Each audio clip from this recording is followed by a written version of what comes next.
Well, hello again. This is David Hopper. I'm here with my friend Joe Garceau, and we're continuing our conversations in spirituality, as we're so calling it. Um, Before we talked about the soul and its nature, and the physical plane instrument, which is our body, and the personality itself is another function of who we are as human beings. And for this podcast, we would like to continue the discussion, and because there's a backdrop of our life here on the planet, of all the 8.1 billion souls on the planet, and they all have a purpose. They all have different cultures they live in, different countries, different races, genders, everything, and we all have different purpose in the world as per our souls.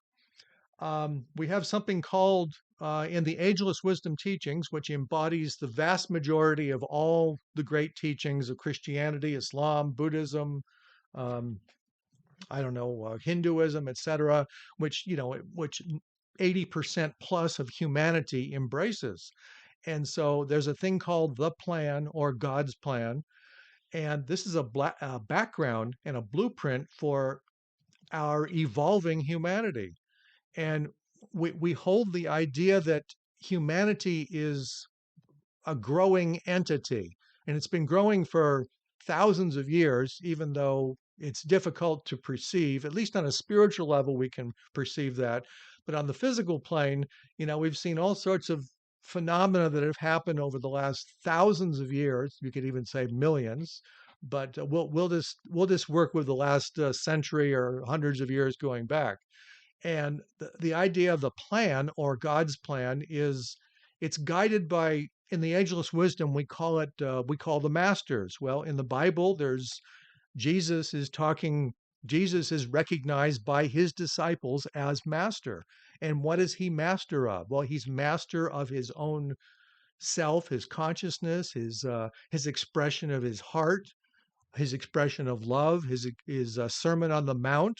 He's speaking as a master, as a Sermon on the Mount there, on the whatever the entire message he was communicating. But he is also embodied in the body of Jesus at the time. So they are one entity together speaking. So this great being called Jesus was 2,000 years ago with his message. And 500 years before him, there was another great being called Buddha in another part of the world, basically over in India. And he talked about the, the expression of light and wisdom and love coming through the mind. And fast forward 500 years with Jesus, he talked about love coming through the heart, but he also talked about an intelligent loving also. And so this is part of a great teaching of the plan or God's plan that we are talking about here. Joe, do you want to make some comments on this? Golly. A loaded question, I know. Well, I was looking for a connection. Buddha and Jesus, and I just jotted down the note that we are looking at the mind and light. And if we speak of Jesus, we're looking at love in the heart. And then there is an additional piece, which most of us are in this category, the third piece, which is the use of intelligence. And you bring the three parts together, and what comes to mind is to thine own self be true. And I think that might be Shakespeare speaking to the impacts of the Buddha and of Jesus Christ. Um, Golly, when I think about that in terms of the individual, it brings to mind to me that we are uh, made up of both light and love. And many of us speak of light as encouraging us to be different or feel good about what we have accomplished. Um, Light is guiding even when we don't attach the names of religious figures. Um, And where does light come from? What we can talk about, the light bulb is on in the house or the room and everything, and the room is lit up. But and we're talking about a different type of light here and its expression in the human life, in the human form. if you're asking me, I would say that light comes from our intellect. So we've defined, on the one hand, an area of just lightedness, not a material place at all. And but then we speak to, how do we get information from that light? How does it get from our head to our heart, to our speaking to our neighbor about what's going on in the world today? That's a major involvement. Here, David will help me, but there's really a 5-step process that we can get into. But before we do that, I do want to speak to the individual who says, gee, on the one side there's light, on one side of me there is light, and on the other side of me there is my body, and there's the things that I love, and on a still another part there's, what do I think about all of this? Who am I really? Well, we are made up of a mind. We are our mental structure. We're made up. We have emotions. We have feelings. We have a body, a physical body. The teachings talk about the etheric body having the chakras. That's part of our body. If you had the sight, if you had clairvoyant sight, you'd be able to see your own chakra system, or you'd be able to see this chakra system in other living beings. Um, and then we have our soul, and then we have our personalities, and all of this is it's like a Venn diagram of 5 different parts of us overlapping together, and it gives us a form of livingness. It gives of a full expression of life in our being. And and part of the spirituality that we're talking about here is to be able to integrate all of this together and be conscious of your own consciousness. Be conscious of who you are. It says, know thyself. Well, how do you know yourself? Well, you advocate, I know we typically advocate through meditation, spiritual study, and service. Spiritual study is whatever you want to study. You can study the Bible, the Quran, the Hindu teachings, whatever. It's whatever feels right to you, so that you can express your heart and your wisdom of the soul that guides you to learn and express and expand your consciousness. Now that helps your personality, connects with your soul. Your soul, when in meditation, when you're able to control your mind, which means you still your consciousness, still the thoughts and the emotions and everything, and just being in a still space within yourself, a space of awareness and the observer, and just simply be observing what's inside of you. You don't have to have any thoughts about it per se at that moment, but just simply let that energy be part of you, because that's who you are. You strip away all the thoughts and all the feelings, and just simply you're a certain being, and that being is who you experience in meditation. Now, part of God's plan here, getting back to that, is the idea that we learn as individuals to find out who we are, know thyself, who we are, and how we connect with our world. And we're hopefully taught this through our parents, through our education system, et cetera, et cetera. Um, not always straightforward. It's rather disjointed, actually. But we individually we become, hopefully, inspired spiritually to go in a certain direction and learn who we are. Now, you may not be conscious of it per se, that it is a quote spiritual direction.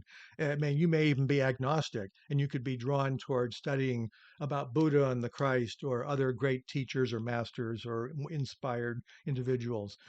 But it's learning that you are participating in transforming society through your own individual life. You may not be conscious of that, or you may be. You may be completely conscious and very dynamic in how you affect your world and other people around you. It's completely you. There's 8.1 billion souls out there that are having this possibility with them. It's almost like a quantum moment. It's like there's the potential out there, and it's like, what are you going to do with this potential? Oh, a thought just came into my head. Now I can go toward this project, or I can become this, or I can let go of that and embrace this or not embrace that, whatever. It's like you make your own decisions because you realize I am that, but I am not that.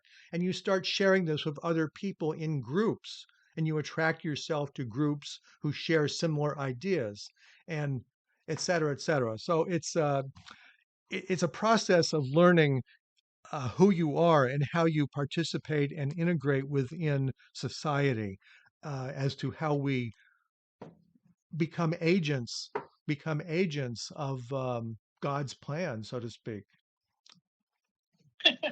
That's great, David. I'm sitting here thinking about my own history and how I came to understand who I am.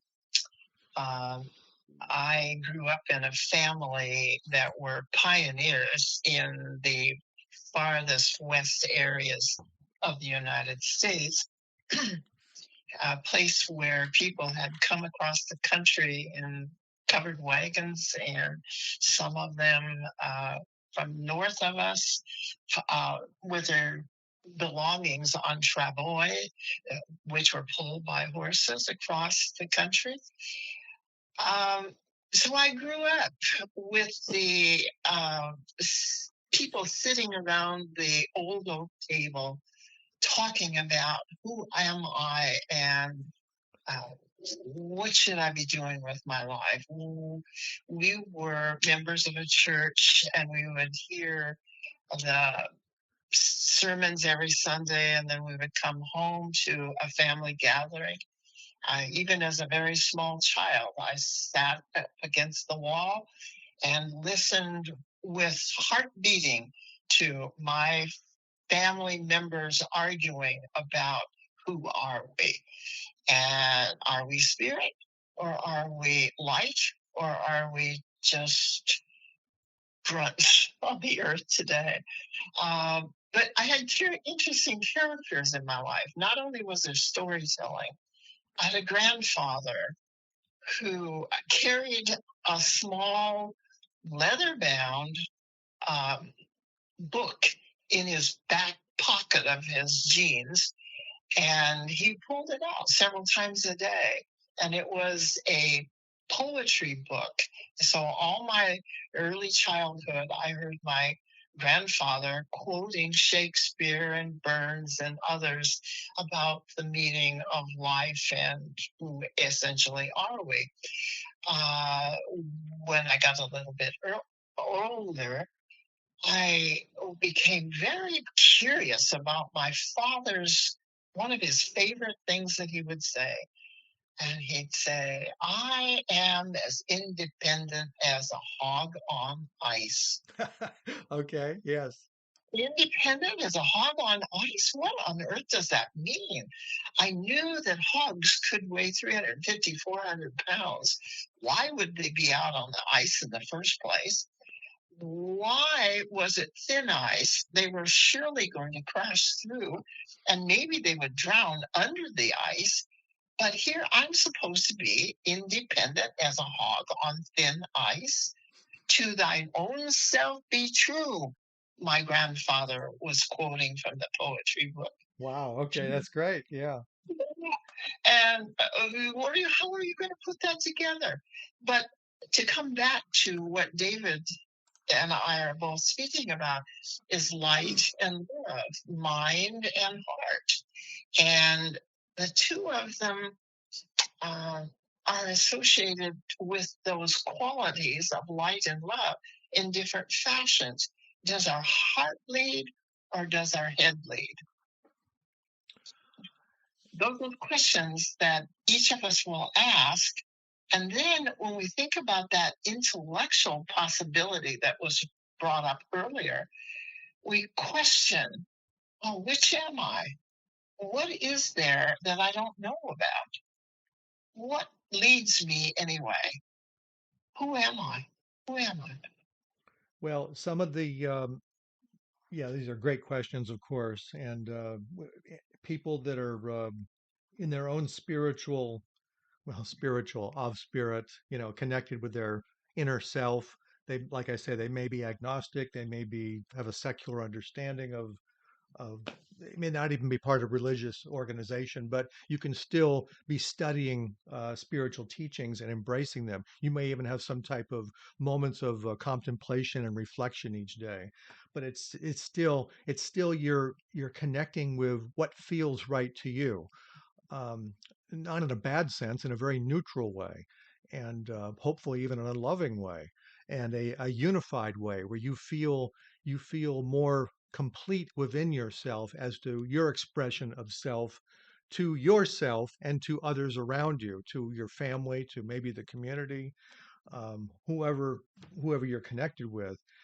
Um, However, we change the direction of the thought here and simply says, not everybody is in this really loving and kind and whatever space. And we have a we have a world, we have a country, we have a very challenging political and social discourse in our country, which is,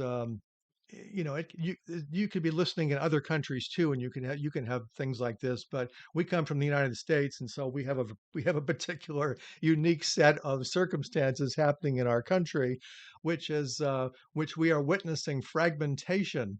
And of course, at the political level, we're talking about chaos, we're talking about frustration, anger, and fear.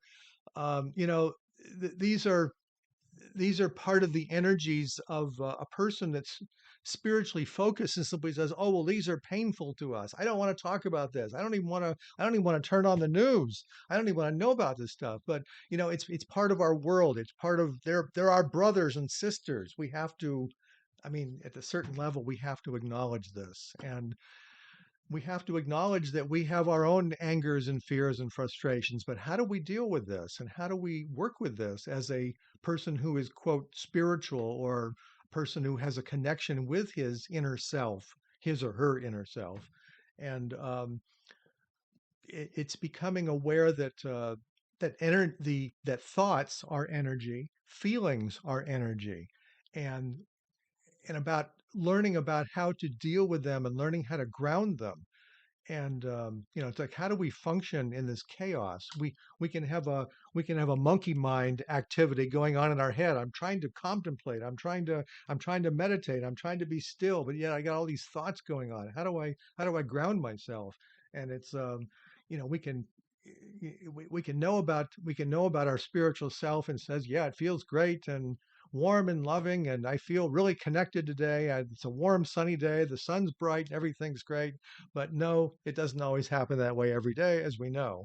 So we need to be grounded. We need to ground ourselves. And how do we do that? And do we have our own way of doing this?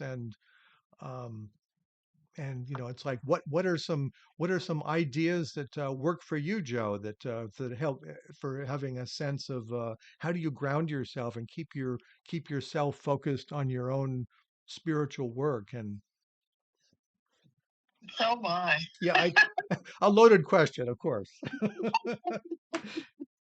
Oh my goodness. I was recalling that you and I had been talking earlier, and I described to you a national park in Utah, southern Utah, Yes, yes. and that my son and I went camping there uh, about 10 years ago, I guess.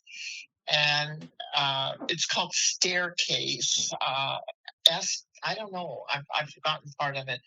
But the idea was that the first evening we got a permit and we went into primitive land, and we're on top of the world, if you will, among the rocks and the fir trees. They weren't fir, they were more of a pine type at high altitudes, camping at about, I don't know, let's say 8,500 feet or so. The following day, we actually took the highway north along what's called the Staircade Esplanade, I think I want to say, but what I'm describing here is we are at the rim of a mountain peak. It's not a peak. It's a area that divides one side of the world from the other side of the world, if It you will. sounds like a ridge.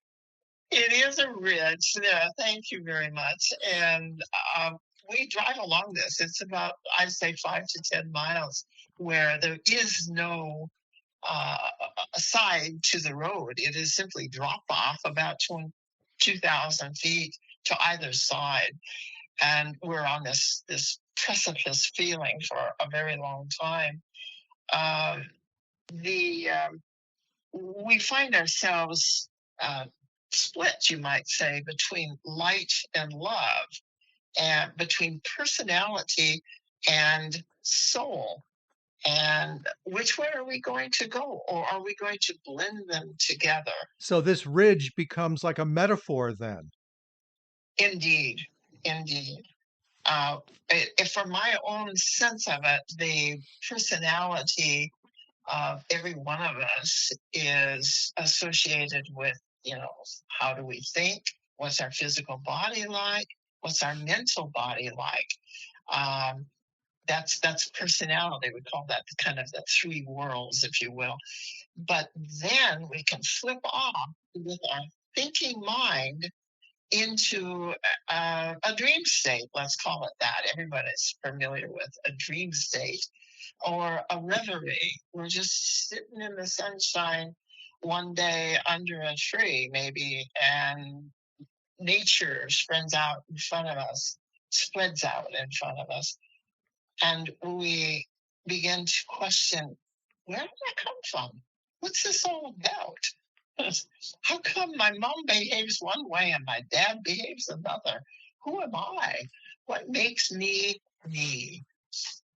Well, this again is a point of like, say, who am I, like you said, or a question mark. But it's like it's knowing that you are this, but I am not that.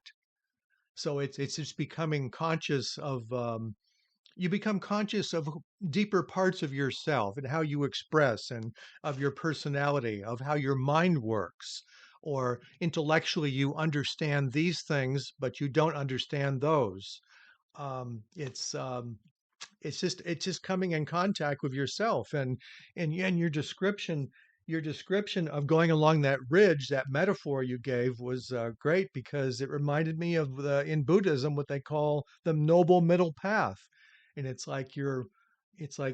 becoming conscious of problems. There's problems and consequences if I do this, and there's problems and consequences if I do that. So here I am. What do I do? Where's my decision process? So you have your mind, you have your thoughts, you have your feelings, you have your what do I what is my how am I invested in this? And it's like, am I going to contribute or am I going to take away? You have all these questions that come to you, and it's like it's important that you know yourself on that level. Of course, then we go back to that, and that's why I advocate you meditate daily so that you can know yourself in whatever circumstances you get yourself into. But the noble middle path helps you when you get into that space of you knowing yourself that you're midway between some decision perhaps or going into some conversation with somebody that you know where you're coming from, and I think that's a really important place to know who you are and how you conduct yourself. And I certainly wish that for our nation, that we can make decisions coming from a space of knowing ourselves as Americans and what direction we're going. And hopefully it's a very positive direction. I, uh, I don't say that sarcastically necessarily, but it's like we need to have leaders and we need to have people in all levels of community, in all levels of the major service groups of humanity, the politicians, the educators, people from the think tanks, people, the scientists, the social media people talking, whatever it is. They need, in the media, they need to be having people that are dynamically bringing up these questions as who are we as Americans, and what is it, what is it who we are? It isn't just who we are as Americans, it's who we are as humanity too, in relation to other cultures that we're interacting with too. So it's really, it is the major question of who am I and who are you, and how are we conducting ourselves with each other? I love the way you express yourself, David. It's so fun. Um, I'm still on that question of who am I, and I just will kind of draw that one to a close by saying that if you meet somebody for the first time, and the first conversation becomes, "Oh, hi, I'm glad to meet you. What do you do? What do you do?" And so that's how we begin to identify ourselves. Then you say, well, you could ask another way, how do I feel? And feel would say emotionally, well, I feel positive, I feel negative, I feel angry, I feel fear, I feel joy. There are different ways of defining yourself that way. And then we get to the point where we say, physically, we've talked about it, emotionally, we talked about it. Now we're going to talk about our minds. What do I think? What do I think? And surprisingly, we're going to discover over time that thinking is the access to knowing what God's plan is. I particularly, having set that aside in a hurry, I will go on and say that very early on in life, I was guided to question. First of all, I could see that the people I knew were hurting. And I didn't know why they hurt, but I felt really sorry about it. And somehow I came to the conclusion that every single person that was on this globe has some kind of a gift. So when you identify who you are, then you're beginning to say, oh, that's who I am, and this is my gift. And what do you do with the gift? I think every one of us matures that gift if we can. We identify it, we explore it, eventually we begin to act upon it, and we are impacting how the entire globe is turning and choosing in that process. But we are giving out love or intellect or an idea that might change the world. And that, in my view, is why we're here. And yes, that's excellent. You know, we can say that you have a gift, or what is your gift. You know, we typically say, well, how do you do? It's like that's the old expression. It's like, how do you do? Well, I say, I immediately come back with my comments and say, well, how do you do what? So no, that's that we don't so much use that term, I don't think, in our vernacular or connections with people, but it's nice meeting you or something like that, we have a tendency to say. But you know, I just happened to read an email in the last day or two. It's simply, instead of instead of asking somebody like the equivalent of "How do you do?" or you know, "It's nice to meet you," it's like, you know, it's like, what are you interested in? What interests you, or what are you engaged in? What are your what kind of projects do you have, and how do you think about what you just said? I'm really interested to hear what you have to say, or how what is your dream, even though it may be far fetched?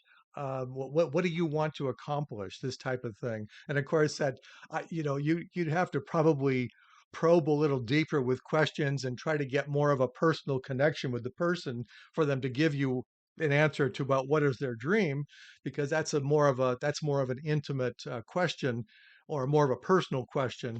But it depends on the person and the circumstance you're in and everything. But it's simply, it's knowing your own capacity we are typically raised to live in a material world in a competitive society, and we grow up to say, well, what do you want to be when you grow up? Type of thing. Your parents say that, or your brother or sister say that, or whatever, your family or your teacher in your school, whatever, they're going to say, what you have a propensity for accounting. That you're really good at math and everything, and you're really good at putting things down on paper like this. Maybe you're going to be a writer. um, Certainly, you're not going to be a bricklayer, although you may have a different skill in that direction. But the idea is it's tuning into who you are spiritually. Spiritually is not just simply something you get in Sunday school or you get in church or whatever. No, spiritually is not necessarily for people that are quote religiously oriented. It is for learning about who you are as a human being and what are your gifts and what is you're born into this life with certain abilities and skills. And I'm not talking about the accounting or the bricklayer or whatever. You're skilled at that, you may be, but I'm not talking about that. I'm talking about how do you express in the world, and where is that space inside of you coming from? Is it coming from your heart? Is it coming from your mind, or your higher mind, your soul? Do you have a way of bringing people together? Maybe you have a skill or an ability for bringing people together and building community. These are some of the things I'm talking about for gifts that people have, and maybe you don't have those exactly what I'm talking about, but or maybe you do. But it's just simply learning to tune into yourself and about what you'd like to do, and it isn't just what you want to do. It's like what is your dream and your capacity for giving to the world. I think that's a way to look at it, even though it may seem far fetched. It's like what's your bucket list? Maybe that bucket list is typically we associated with going to some place that I haven't been before. I want to do this before I die, type thing. Well, no, I'm talking about what do you want to accomplish in your life from this moment going forward, um, spiritually. Where does my heart want to take me? Do I want to become a painter? Do I want to learn how to play the piano? Or do I want to work with learning how to be a public speaker? What is that called? That's Toastmasters. That's right. Do I want to participate with that? Whatever. It's like it's just simply it's learning to connect with those parts of yourself. David, I, in the context of this conversation, I'm a storyteller. Everybody's going to know that I'm a storyteller. I can remember being about 12 years old, walking down the sidewalk in the biggest city in our environment, about 20 miles from where our little farm was located. Dad had become the assessor of property in that area. And obviously, he would want to be on the good side of everybody. And we were walking down the street. He was on the outside because that's where a man walked. I won't tell you why the men walked there, but it went back, another 100 years. But at any rate, Dad said to me, when you walk down the street, you walk tall. Hold your head up, put your chin out, look people in the eye, and you say to them, "Hello, Mr. Mills. How are you today?" And remember now, that's the fellow who said, "I'm as independent as a hog on thin ice." Right. What he is saying now to me is, you find out what the other fellow wants to know. How's he doing? "Hello, Mr. Mills. How are you doing today?" Make them feel good, but give them your full attention. Give gift. That's what I think. When I think gift is true, we're looking for what is our gift, but we're also looking for what is their gift. What have they got? In fact, I can't help myself. I have to say that when one gets older and one gets into groups, if you find a group that is similar to yourself, you begin to offer an idea and somebody else pops in with another idea and another and another and another. And you grow when you're in a group, when everyone is giving of themselves out of their sense of personal identity, soul and physical, mind and emotional, all parts of ourselves come together to share the gift that we have with the community at large. And that sounds wonderful. I wanted to also point out that some people can have the gift of facilitating a group discussion and talking about things and helping flesh out ideas and moving forward. And you can do a gestalt with yourself too and flesh out ideas too about something. You can talk to yourself. That's not as crazy as it sounds. You can flesh out ideas if you're trying to work through a problem or a difficulty or a situation. You certainly can have friends you can talk to, a friend or a confidant, whatever, or you can just do it yourself and just simply figure out what you're trying to get across. But it's the idea that you're trusting, and you want to invite the other parts of yourself, the other people that are in your group or whatever. You want to invite them to communicate with each other, and I think that's a great thing too, that you can get a more full and whole picture of what's what's possible for whatever you're trying to accomplish.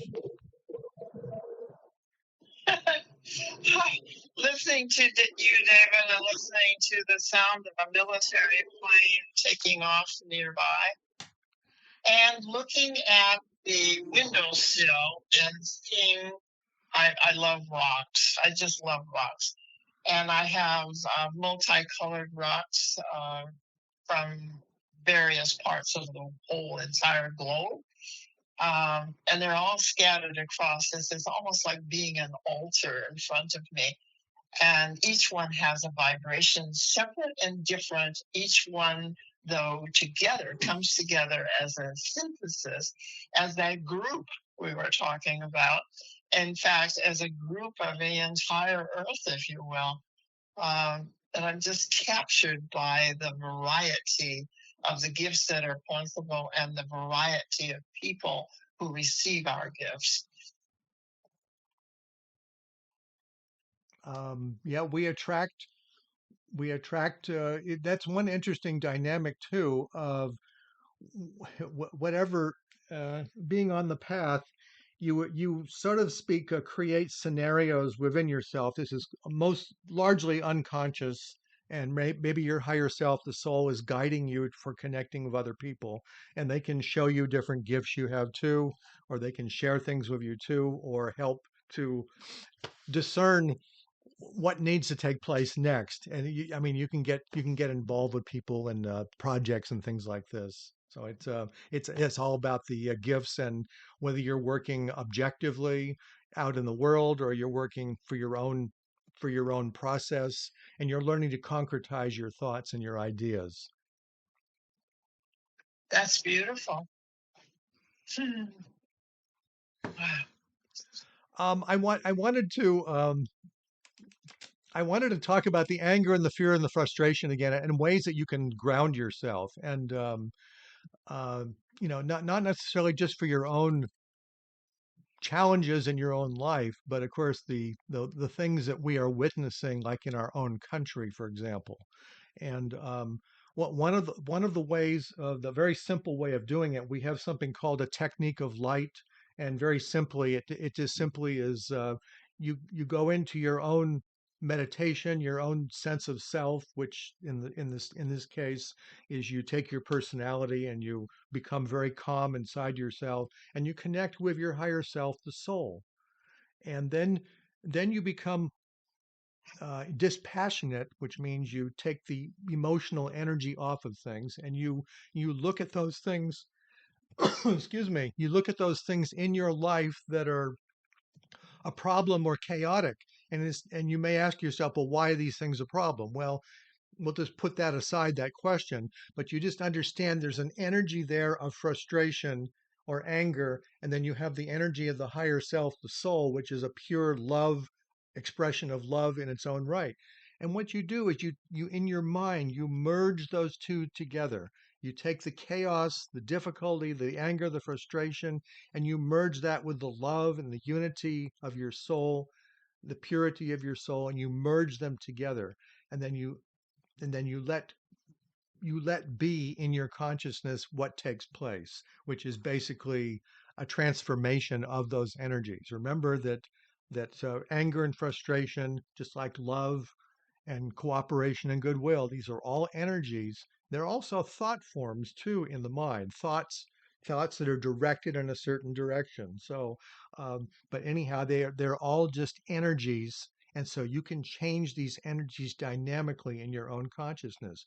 You just simply invoke that higher energy of the soul in your consciousness and bring together that anger, that frustration together in your personality and pull those two together and just see them merging in consciousness and just become a pure awareness in that way. And you'll see yourself transform. You may have to do it several times, but it is a wonderful technique. Um, I would comment there that meditation for sure. But thought I thought to tell people, first of all, that I spent about 20 years in politics. That happens to be one of my charisms. My real gift is to work with all people of all walks of life, and to include everybody. Uh, so I still do it, even though I'm no longer involved in government or organizing any of that sort of thing as I once was. But because I have been so intimately involved, I can't begin my day without looking to see what is going on. So my spiritual practice actually means that I sit and figure out where the big news is for the day. And then by that time, I have to say I'm already pretty disturbed. My stomach is feeling bad.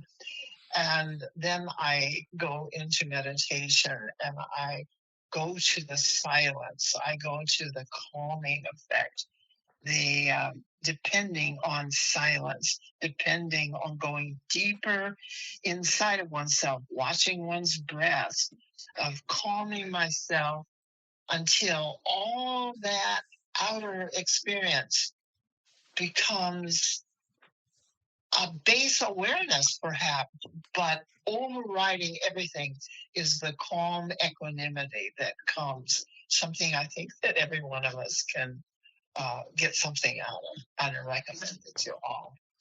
I the tuning in and the tuning into your higher self, the soul, as I also call it, like you were talking about or alluding to, is the idea also of the concept of listening.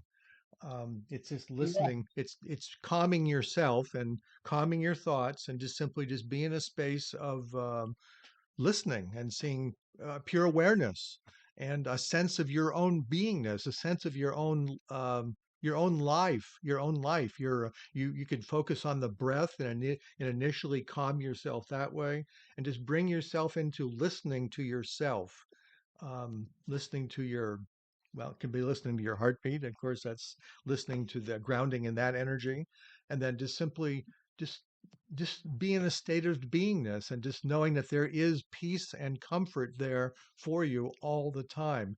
And it's if we could just but tune into that. You're so absolutely right. I listen, surely, but I'm reminded that when I was about 12 years old, I began to listen to opera. And very recently, a member of one of my groups, who has been a composer and um, what is the word? A conductor. And he said, how would you feel if I were to take the several different, very prominent composers of the last, say, 300 years and identify them according to their sound, and how each of us would realize that we were orienting to a sound that related to us in a special way and another person to a different way that we happen to feel or think, but using music, the sound of music, as a way of going deeper into the meditation. And David has already pointed it out, and I've just given you the kind of the penultimate of what's possible using opera composers as a way of tuning into yourself. Uh, I love opera myself, but one of the qualities of opera that besides the gorgeous music is not everybody is into opera, of course, because they don't like the singing, but I do. I grew up with it. My mother sang in the opera for about 20 some years, and she was trained in singing and voice, and I grew up with that. I didn't appreciate it at the time, but more as an adult. But the concept of opera just is that one expression of our culture is the idea that it's high drama. And it's like, how do these people resolve their drama? Well, it's not always in a very positive way, but you can still let the music move you. Um, you don't have to necessarily tune into the story of it, but it's just let the music move you. And the music of, I don't know, Carmen, Madame Butterfly, Faust. I mean, these are just magnificent pieces. Mozart, of course, it's just incredible stuff. Well, some of that is heritage. I have to tell you that in 1905, my grandparents bought a Victrola recorder. They were playing it on well, I can't even think of the words, a disc. And so when I was about 12 or 13, I and my cousins found that Victrola, and we found the record of Caruso singing Lucia di Lammermoor. Uh, and then, some years later, I said something to my father, who is as independent as a hog on thin ice, and he started telling me the entire story of Lucia de Lammermoor, and I was just awed. Yeah, yeah. Yeah, it's all part of that pattern, that weaving that you and I are doing together. It's marvelous. Music and meditation, they go together. Yeah, there's many things that we can use as tools in our life that can help us move deeper into ourselves and move with our spirit. Because, like for example, if you're a painter, for example, or you play music, that would draw you towards wanting to go to concerts, that draw you towards wanting to go to galleries and seeing other paintings. Maybe it's like it deepens your own spiritual connection with yourself because you're seeing something outside yourself, but at the same time, you're looking at it or feeling it or hearing it. And it's like, well, how is it resolving inside you? How are you feeling it or knowing it or hearing it inside you?